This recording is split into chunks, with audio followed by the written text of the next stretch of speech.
ada seorang pemuda yang memiliki sikap untuk terus membuat konten-konten kreatif, membuat video YouTube contohnya, atau membuat video TikTok, itu pasti diperlakukan sebelah mata. Tapi saya yakin anak-anak muda Indonesia ini sangat kreatif, terutama anak muda Jawa Timur ini banyak sekali yang kreatif, banyak sekali konten kreator muda dari Jawa Timur.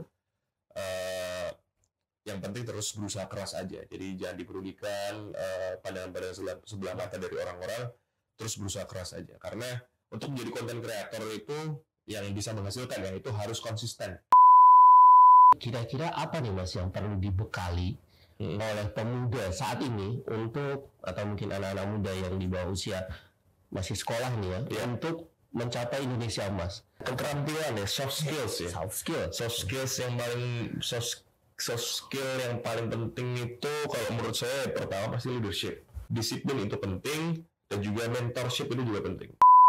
Pemuda-pemuda itu makin bijak dalam menggunakan HP, internet dan lain-lain ini, maka saya kira Indonesia Emas di 2045 ini bisa tercapai salah satunya.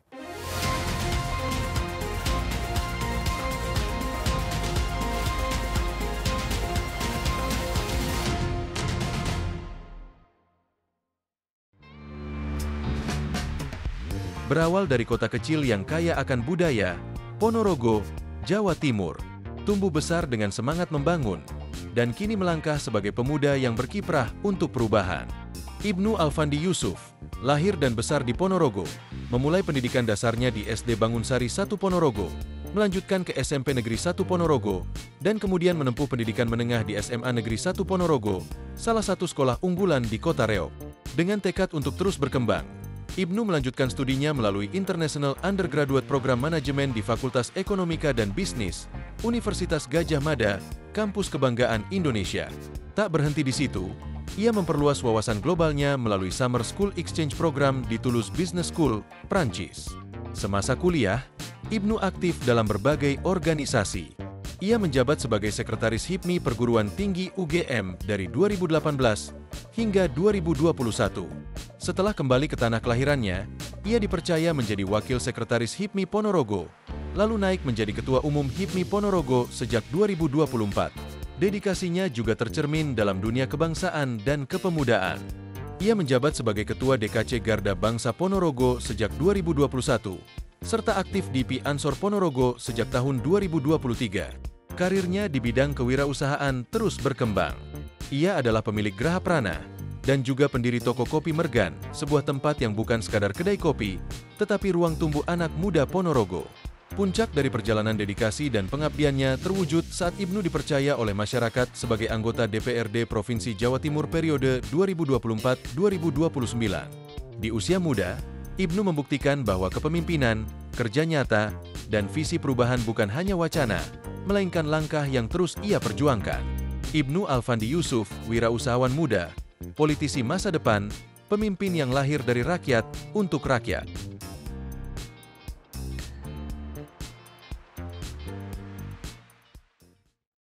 Halo Tribuners, berjumpa lagi dengan saya Adrianus Adi Nugroho di podcast bersama DPRD Provinsi Jawa Timur. Dan hari ini kita punya tema arah baru, energi pemuda untuk Indonesia Emas. Nah, itu. Jadi kita semua tahu teman-teman, kita 2045 itu disebut-sebut sebagai Indonesia Emas. Dan hari ini para pemudanya itu bekerja keras untuk bisa mewujudkan visi itu. Apalagi kita semua para pemuda juga punya berbagai peran strategis sebagai agen perubahan sosial, politik, dan ekonomi di negara ini yang diharapkan bisa membawa ide-ide baru, solusi kreatif, dan inovasi yang mampu membangun bangsa Indonesia. Dan hari ini juga kita di sini sudah kedatangan tamu seorang pemuda gitu, yang sudah usianya masih sangat muda, tapi saat ini dia sudah mendapatkan peran yang sangat penting di DPRD Provinsi Jawa Timur. Nah, jadi bersama saya Mas Ibnu Alfandi Yusuf SE. Beliau adalah anggota Komisi A DPRD Jawa Timur.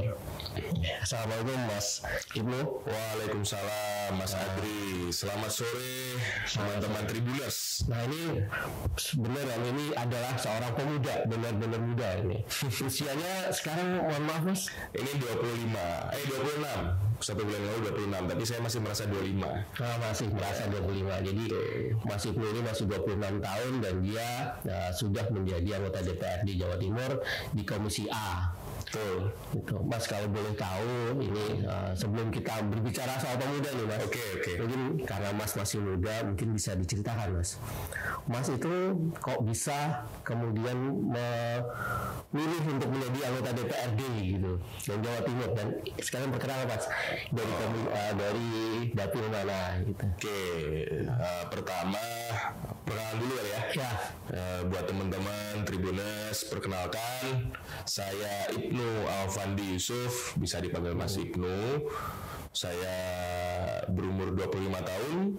Saya asli Kabupaten Ponorogo, lahir di Kabupaten Ponorogo, dan melalui proses pemilu 2024 kemarin saya diberi kepercayaan yang luar biasa oleh masyarakat Jawa Timur Dapil 9 untuk menjadi DPRD Provinsi Jawa Timur periode 2031 sorry, karena yang terbaru putusan MK ini ya. Jadi 2024-2031 insya Allah, tapi sampai sekarang masih belum pasti ya putusan MK itu, tapi kira-kira ya menuju pasti lah insya Allah. Tahu jarang ada putusan MK. Betul, jarang ada. Kecuali amandemen ini ya. Dari saya sekarang bertugas di Komisi A yang meliputi pemerintahan dan juga legislasi dan undang-undang. Itu semuanya senior semua, saya termuda di komisi. Saya ini serba termuda Mas, dari berbagai lini yang saya masuki. Saya pemerintahan termuda, di organisasi termuda, dengar ketua HIPMI ini ya. Betul, di ketua HIPMI saya ketua HIPMI termuda juga. Di keluarga pun saya termuda. Oh gitu. Maksudnya paling muda di keluarga terakhir gitu. Anak bungsu nih ya. Anak bungsu gitu. Oke, Mas ini tadi kan diceritakan ya, Mas sebagai anggota yang termuda gitu. Ada kendala nggak Mas? Maksudnya pengalaman apa yang Mas dapatkan selama jadi anggota DPR dan berinteraksi dengan para senior. Begitu juga ketika di lapangan kemarin, misalnya lagi ngumpulin para pemilihnya, kita lagi itu reses misalnya, terus bertemu dengan ya senior banget kan, gitu kan ya, umurnya jauh di atas saya. Ya gitu. Terutama kalau terkait komunikasi bersama senior di kedewanan ini, saya kira semua lini di kedewanan termasuk eksekutif dan teman-teman legislatif itu semuanya senior saya. Saya ini di DPRD Provinsi Jawa Timur di antara 120 anggota yang di bawah 30 tahun itu cuma 2 orang. Saya berada dari Gerindra itu Mas Bima dari Gerindra Banyuwangi. Itu ada 2 orang di antara 120 anggota itu. Jadi saya kira ini jadi tantangan pribadi buat saya untuk berkomunikasi secara maksimal dengan para senior yang ada di kedewanan di dalam fraksi maupun di luar fraksi. Tapi sejauh ini tidak ada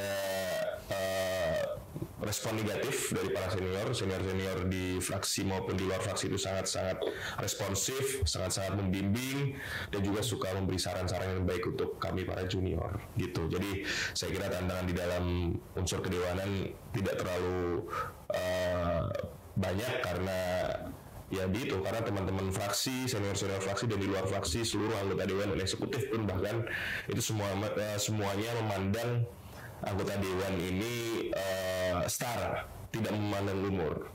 Justru malah kehadiran saya sebagai anggota yang hitungannya sangat muda, umur 26 tahun ini, justru mereka malah sering meminta respon-respon dan pendapat dan perspektif dari anak muda itu seperti apa gitu. Jadi setiap ada isu, setiap apapun ada pembahasan, saya selalu ditanyai kayak gimana Mas Ibnu, pendapat Mas Ibnu terkait dari generasi muda ini yang mewakili di legislatif di DPRD Provinsi Jawa Timur gitu.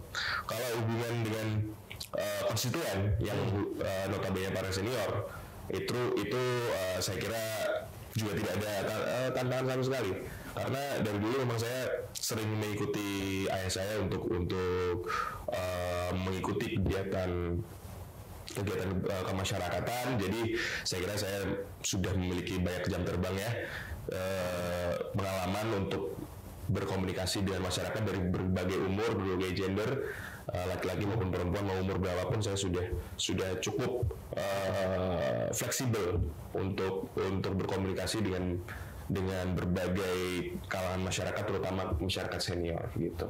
Oke, Mas, ini kita langsung masuk aja, Mas, sebagai pemuda. Bagaimana Mas melihat pemuda di Indonesia ini, atau mungkin Jawa Timur ya, kita ngomong Jawa Timur, itu untuk mewujudkan visi Indonesia aktif itu, Mas melihatnya seperti apa peran pemuda itu? Jadi pemuda itu memiliki peran sentral dan vital terhadap ekonomi bangsa. Karena sering kita dengar dan sering kita ketahui bahwa sering digaungkan Indonesia ini akan menjemput Indonesia emas di 2045. Pertanyaannya kenapa ada spesifik tahun 2045?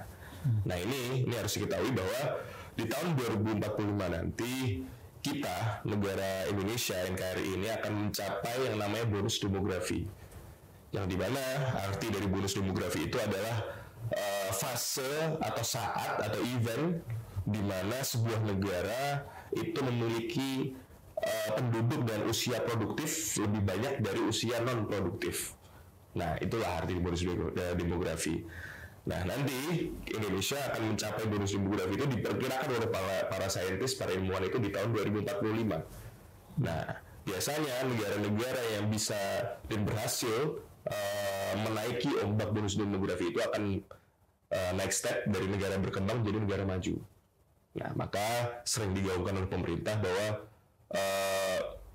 Indonesia ini akan menjemput Indonesia emas di tahun 2045, dan peran pemuda ini akan sangat vital karena yang namanya usia produktif itu dari rentan umur, kalau tidak salah ya nanti bisa di cross check, itu 18 sampai 39 berapa? 35.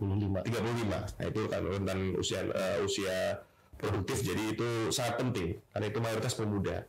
Maka tentu saja peran pemuda itu sangat penting dan sangat vital untuk menjemput Indonesia emas ini tahun 2045 nanti. Nah, kemudian ini Mas juga sudah mulai masuk ke konstituen kemarin kan. Mas melihat apa sih Mas kira-kira di masa sekarang ya tantangan pemuda yang dihadapi, kemudian dia yang harus digaungkan kira-kira untuk mencapai Indonesia emas itu pemuda saat ini itu apa sih tantangannya gitu? Tantangannya, kalau saya pribadi itu melihat ada dua sisi digitalisasi dan globalisasi, dan juga sisi lapangan pekerjaan yang kurang di negara kita ini. Yang pertama dari sisi lapangan pekerjaan dulu. Sering kita lihat di video-video yang tersebar di internet, YouTube, TikTok maupun Instagram bahwa setiap ada job fair itu kan banyak sekali pemuda-pemuda lulusan S1, lulusan SMK yang masih belum mendapatkan pekerjaan, yang masih melamar lapangan pekerjaan. Jadi saya kira ini juga menjadi perhatian khusus untuk pemerintah pusat, provinsi maupun kabupaten bahwa lapangan pekerjaan ini masih sangat kurang kenyataannya di berbagai daerah, terutama daerah-daerah yang kecil itu sangat kurang. Bahkan banyak pemuda-pemuda yang dari daerah kecil, dari daerah terpencil itu merantau ke kota besar, ke Jakarta dan lain-lain untuk mencari pekerjaan, dan di sana pun masih kurang juga lapangan pekerjaannya. Maka jika usia produktif ini tidak diimbangi oleh lapangan pekerjaan yang cukup dari pemerintah, maka saya kira akan mustahil dari Indonesia ini untuk mencapai yang namanya Indonesia emas itu. Karena tidak termaksimalkan. Percuma usia produktif itu ada berjuta-juta orang, tapi lapangan pekerjaannya cuman let's say usia produktif di Indonesia nanti 2040 itu 100 juta pemuda. Tapi kalau lapangan pekerjaan 50 juta itu percuma karena tidak terserap maksimal. Itu satu. Yang kedua adalah tantangan globalisasi dan digitalisasi. Kenapa saya menganggap itu tantangan? Karena yang namanya era globalisasi dan digitalisasi ini sangat mempermudah akses informasi untuk masuk ke pemuda. Nah, tergantung pemuda ini bijak atau tidak, wise atau tidak dalam menggunakan dan memanfaatkan digitalisasi ini dan globalisasi ini dalam menyerap atau mengakses informasi. Dan sering saya temui di teman-teman saya ataupun di kalangan masyarakat dan pemuda itu bahwa mudahnya akses informasi ini justru malah tidak diambil positifnya, malah justru banyak yang diserap negatifnya. Akhirnya membuat jadi malas, setiap hari cuma scrolling TikTok. Saya yakin banyak yang tersinggung ini nanti. Setiap hari cuma scrolling TikTok, main game, dan juga bikin-bikin konten-konten yang kurang bermanfaat, contohnya. Atau online ya. Atau judi online, itu paling bahaya. Ini hati-hati ya. Ini jangan ada yang main judi online. Itu bahaya. Itu salah satu bahaya dari globalisasi dan digitalisasi. Orang-orang sekarang mengakses konten-konten negatif yang tidak bermanfaat, bahkan konten-konten yang merugikan seperti judi online itu gampang. Cuma butuh device dan internet. Nah, makanya saya mengatakan bahwa itu adalah tantangan. Dan saya harap pemuda-pemuda yang ada di Indonesia ini semakin bijak dalam menggunakan hal-hal digital, makanya agar kedepannya itu tantangan itu bisa dilewati.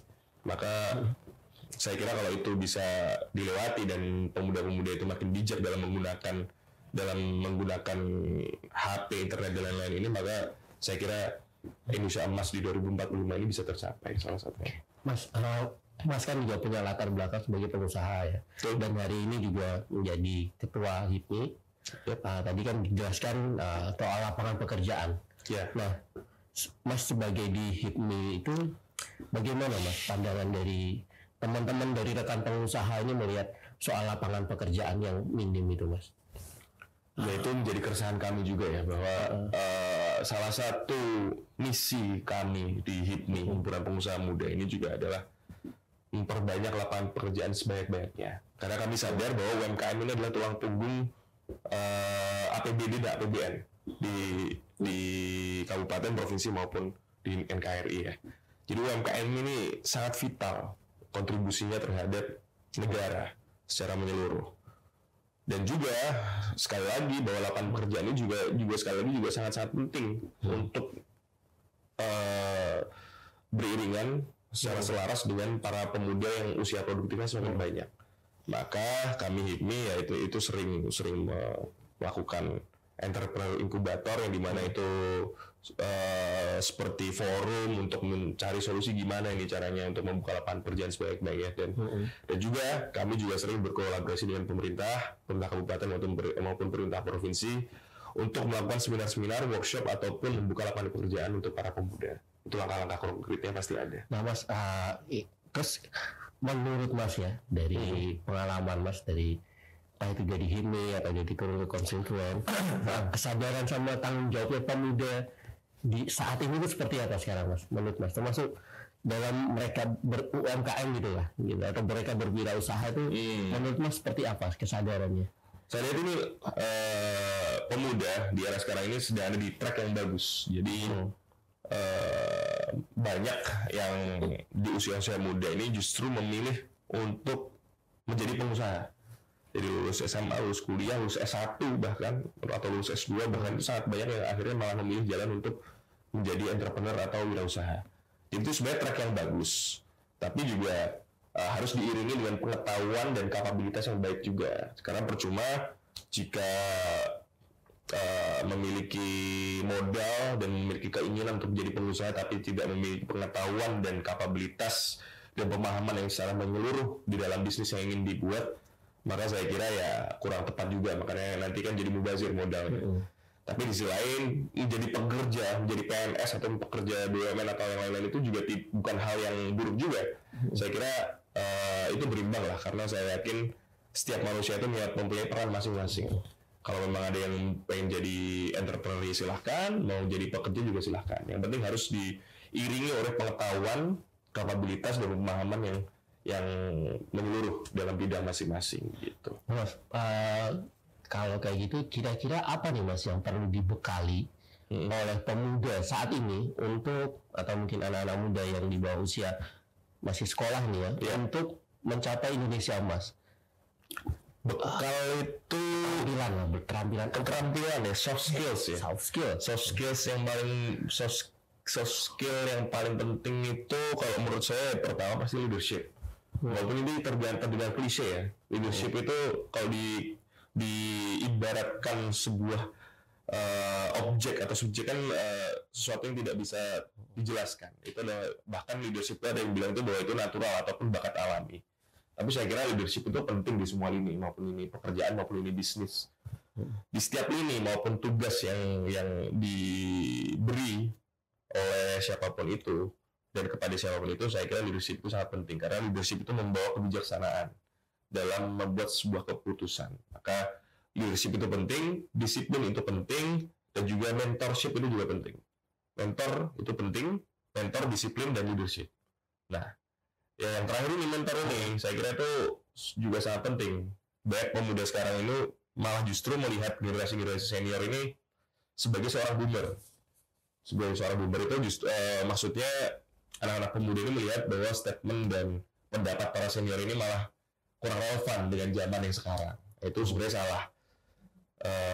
Pesan saya kepada pemuda, pokoknya kalau pengen sukses itu tadi dua tadi, leadership, disiplin, dan yang terakhir adalah mentor. Jangan menyepelekan statement-statement dan pendapat dari para senior ya, karena mau bagaimanapun para senior ini, generasi-generasi senior ini sudah melakukan manis asinnya hidup.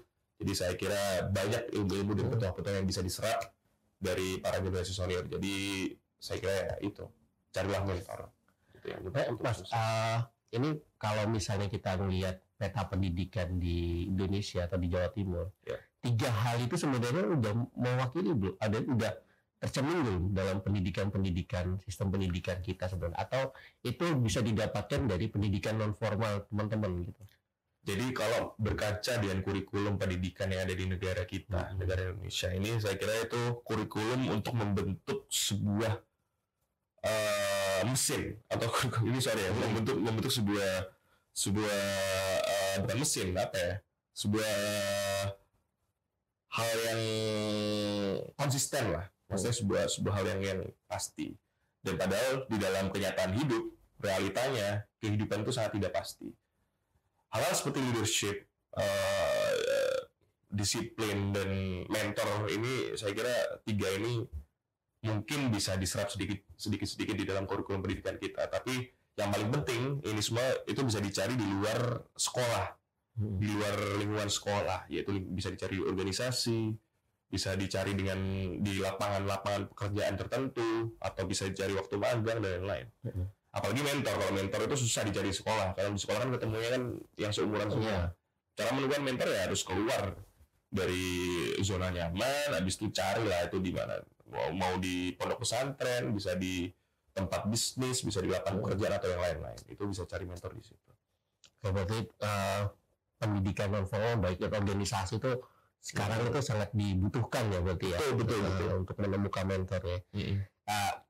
Kemudian ini Mas, apakah karakter pemuda yang ada saat ini ya, yang di era-era sekarang itu sudah mewakili itu enggak Mas? Yang sekarang? Ya. Maksudnya gimana? Tadi kan kita ngomong soal mentorship, kemudian leadership. Nah, anak-anak muda zaman sekarang itu apakah sudah menyadari kebutuhan ini nggak sih sebenarnya? Ya, yang pasti kalau saya bilang semuanya menyadari itu pasti belum. Masih ada beberapa porsi, beberapa persentase yang dimana itu beberapa menyadari dan ada juga yang belum. Terutama kesenjangan informasi dan pengetahuan antara pemuda-pemuda yang ada di kota yang besar dan di tempat-tempat desa atau kabupaten terpencil itu sangat jauh, saya kira. Jadi akses informasi dan pengetahuan itu ada kesenjangan di sini. Dan kebanyakan yang ada di kota, saya yakin kesadaran-kesadaran terkait hal yang penting untuk menjadi generasi muda yang bisa menjemput Indonesia emas itu kalau di kota-kota besar, saya kira beberapa sudah menyadari. Tapi kalau di kota-kota kecil itu masih banyak yang kurang. Itu saya kurang tahu itu dari segi lingkungan ataupun akses informasi ataupun dari sekolah ataupun apa, saya kurang tahu. Nah, makanya saya kira harus berusaha lebih keras lagi.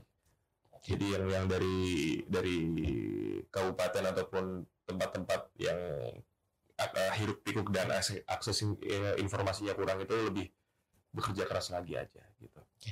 Mas, dari DPRD Jawa Timur sendiri, apakah udah ada program nggak Mas kira-kira untuk memperkuat peran pemuda di Jawa Timur ini untuk mencapai Indonesia Emas gitu, atau mungkin sudah ada kolaborasi yang dilakukan Dari pemerintah provinsi apa dari DPRD di Jawa Timur? DPRD Jawa Timur dulu? DPRD Jawa Timur untuk program-program, kalau dari program gubernur saya kurang memantau, tapi kalau program-program pribadi saya dari sisi komisi A dan juga pemerintahan, saya kira sangat banyak program-program konkret yang sering kami lakukan. Salah satunya yang sangat-sangat penting dan berguna dan sering saya lakukan adalah sinergitas bersama Kominfo terkait pentingnya menghadapi tantangan yang tadi saya sebut, yaitu era globalisasi dan digitalisasi. Itu sangat sering kami bersinergi dengan Kominfo untuk melakukan sosialisasi dan workshop, dan semua pesertanya selalu pemuda. Itu tujuan kami adalah yaitu tadi mempersiapkan generasi muda yang siap untuk menghadapi tantangan globalisasi dan digitalisasi itu tadi. Itu salah satu program konkret dari kami. Gitu. Mas, biasanya itu kan ada kita nyebut ekonomi kreatif gitu. Betul. Bagi anak-anak muda juga sekarang juga gemar memfoto, gemar bikin konten lah istilahnya ya. Nah, menurut Mas, anak-anak yang seperti ini apa ya? Diperlakukannya seperti apa sih sebenarnya? Di dunia yang sekarang sosial ini, di media sosial ini, iya, itu kan salah satu bentuk ekonomi kreatif. iya, Tergantung, itu semua perlu usaha keras untuk menghasilkan ya dari segi konten seperti itu ya. Dan saya yakin kalau dari generasi senior ini melihat hal seperti itu pasti kurang menarik, karena para senior pasti melihat yang menjanjikan itu pasti ya dua, kalau nggak jadi pengusaha entrepreneur, kalau nggak ya bekerja di suatu instansi ataupun di pemerintahan. Nah, sekali lagi kalau ada seorang pemuda yang memiliki sikap untuk terus membuat konten kreatif, membuat video YouTube contohnya, atau membuat video TikTok, itu pasti diperlakukan sebelah mata. Tapi saya yakin anak-anak muda Indonesia ini sangat kreatif, terutama anak muda Jawa Timur ini banyak sekali yang kreatif, banyak sekali konten kreator muda dari Jawa Timur. Yang penting terus berusaha keras aja, jadi jangan dipedulikan pandangan-pandangan sebelah mata dari orang-orang, terus berusaha keras aja, karena untuk menjadi konten kreator itu yang bisa menghasilkan ya itu harus konsisten. Jadi nggak bisa langsung sekali bikin video langsung viral, itu nggak bisa. Jadi yang diperlukan adalah konsistensi dan semangat gitu aja, dan kreatif. Nah, terus ada juga selain itu Mas, sekarang itu di Jawa Timur itu saya melihatnya itu banyak startup gitu loh. Betul. Nah itu. Dari Mas ini kan dari HIPMI ya. Ya. Apakah ada pengalaman ya Mas berinteraksi dengan startup nih, atau mungkin dari HIPMI udah mulai banyak nih startup masuk ke HIPMI gitu?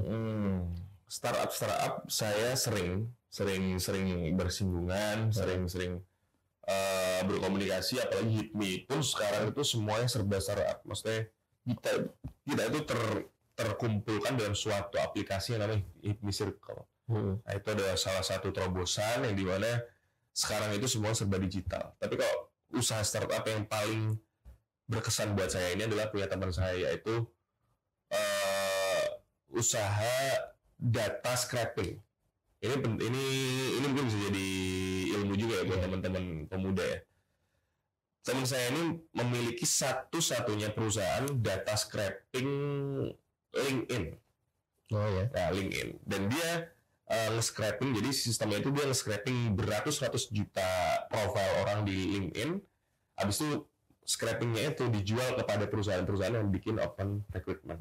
Jadi habis di scraping itu bisa diklasifikasikan langsung kira-kira perusahaan itu mau yang mau pekerja yang modelnya kayak gimana gitu. Dan itu satu-satunya perusahaan startup data scraping LinkedIn di dunia. Dulu pernah ada kata teman saya itu satunya di Israel, tapi sekarang udah nggak beroperasi. Dan itu teman saya ini yang data scraping LinkedIn ini, valuasi perusahaan itu $10 juta. Itu nggak terpikirkan. Itu yang maksudnya ekonomi kreatif. Itu yang maksud saya itu hal-hal yang di luar di luar imajinasi, pemikiran out of the box yang akhirnya bisa menghasilkan. Dan mereka itu masih muda, 30-an tahun umurnya. Di umur 30-an tahun itu dia punya perusahaan yang mempunyai valuasi $10 juta, yang dimana itu adalah satu-satunya di dunia. Itu. Nah itu mungkin bisa diinspirasi lah buat teman-teman untuk berpikir out of the box. Oke. Nah Mas, kemudian kita kan kalau ngomongin startup juga pasti kan ngomongin kolaborasi. Banyak orang bilang kolaborasi adalah kunci gitu. Nah, sebenarnya sebagai dengan Mas latar belakang pengusaha, memandang kolaborasi ini seperti apa sih maksudnya? Kolaborasi itu penting lah kolaborasi itu. Tapi tidak selamanya kolaborasi itu sukses, karena kolaborasi itu adalah suatu fusion atau menggabungkan pemikiran-pemikiran dan pekerjaan-pekerjaan dari beberapa menjadi satu kan. Itu penting kolaborasi. Tapi sekali lagi yang lebih penting adalah kreativitas. Karena di posisi kita, di negara kita ini atau di dunia ini sudah sulit untuk menciptakan hal baru. Ya. Jadi hampir semua hal ini sudah terciptakan. Mau bikin startup model apa? Model kayak fusion antara Gojek dan Tokopedia kan udah ada gitu. Bahkan itu kurang sukses juga. Atau fusion apalagi ya, kolaborasi apalagi ya.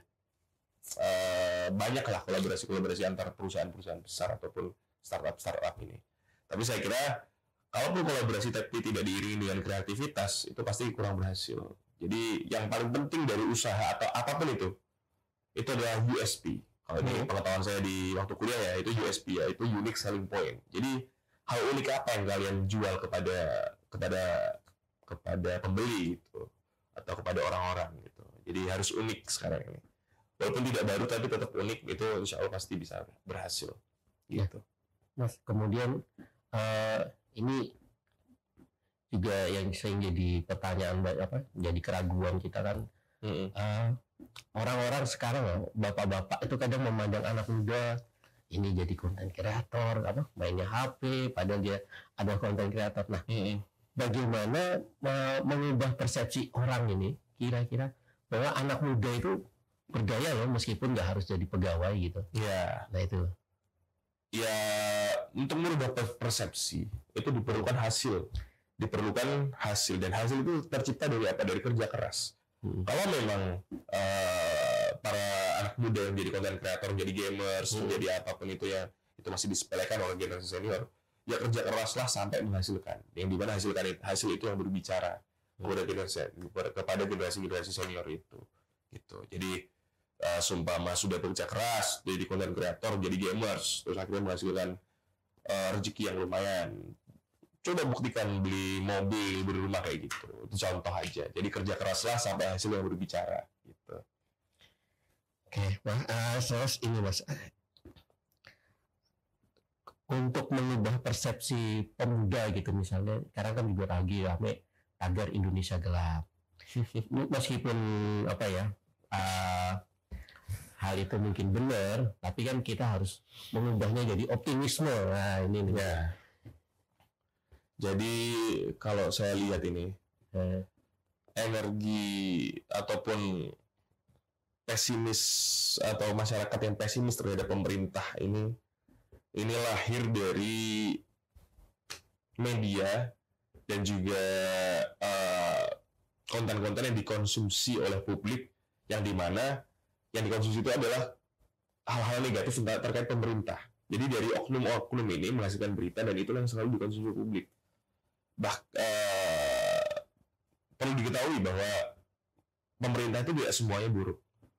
Jadi bahkan tidak mungkin kita ini bisa bikin podcast seperti ini. Masyarakat bisa makan dengan enak, masyarakat bisa belanja ke pasar, masyarakat bisa beli gula, beli beras, makan ayam dengan enak tanpa ada pemerintah di situ. Pemerintah selalu mengeluarkan regulasi-regulasi dan juga peraturan-peraturan mengatur semua hal yang ada di kehidupan kita. Maka perlu diketahui bahwa kita semua ini tidak bisa hidup tanpa pemerintah dan tanpa politik. Jadi selain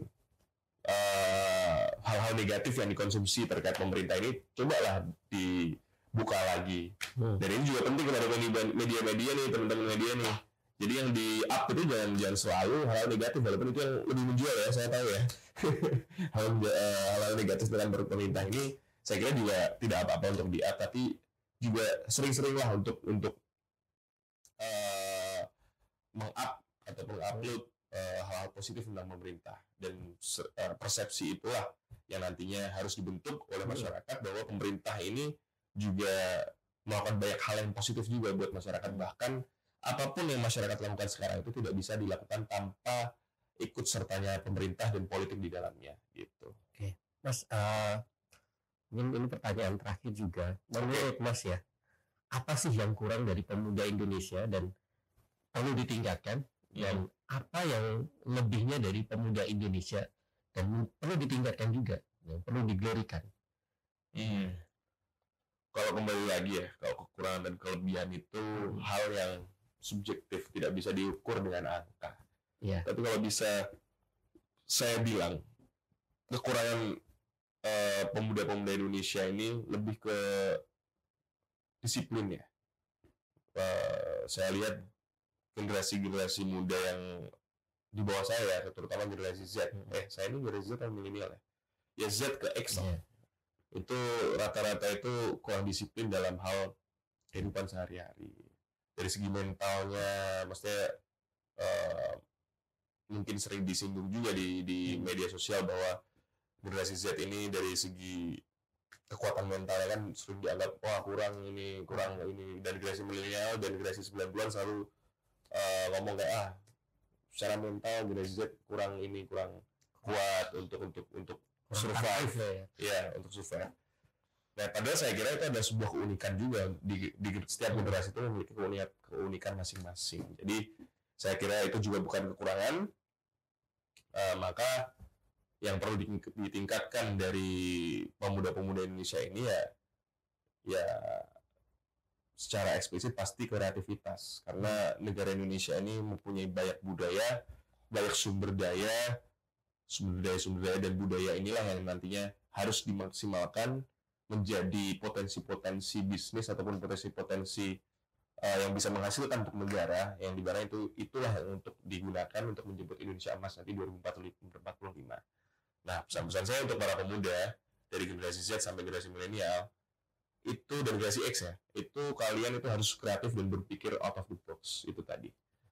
Soalnya kalau berkaca dari cerita teman saya tadi yang startup, itu siapa yang kepikiran bikin startup data scraping dari LinkedIn kan nggak ada yang kepikiran. Tapi teman saya bisa kepikiran menjadi satu-satunya di dunia, dan sekarang valuasinya bisa 5 juta sampai 10 juta dolar. Nah, hal-hal seperti itulah yang harus didorong oleh para pemuda Indonesia, bahwa pemuda Indonesia harus kreatif. Karena negara kita ini sangat kaya. Kita punya berbagai suku, berbagai budaya, berbagai sumber daya, maka itu harus dimaksimalkan. Gitu. Oke, sekian teman-teman. Mungkin ada yang perlu ditambahkan lagi, Mas? Ya, closing statement lah ya. Closing statement-nya. Ya. Sekali lagi, pesan saya kepada teman-teman pemuda harus tetap disiplin. Ingat 3 hal tadi, yaitu disiplin, leadership, dan juga mentor. Itu harus dicari dan ditekankan betul kepada benak kalian masing-masing. Dan juga perlu dijadikan perhatian bahwa yang namanya bonus demografi itu seperti koin dengan 2 sisi. Jadi jangan sampai Indonesia nanti tidak bisa memaksimalkan yang namanya bonus demografi, tapi malah mengalami yang namanya bencana demografi. Nah, bencana demografi itu adalah situasi di mana suatu negara itu gagal memaksimalkan bonus demografi. Maka terus bekerja keras, terus konsisten, dan terus disiplin, dan jadilah kreatif untuk menjemput Indonesia Emas 2045. Jangan sampai Indonesia Emas mengalami bencana demografi. Makanya mari kita jemput bonus demografi demi Indonesia Emas 2045. Gitu. Oke. Sekian teman-teman diskusi kita hari ini dengan Mas Ibnu. Sampai jumpa di talkshow berikutnya.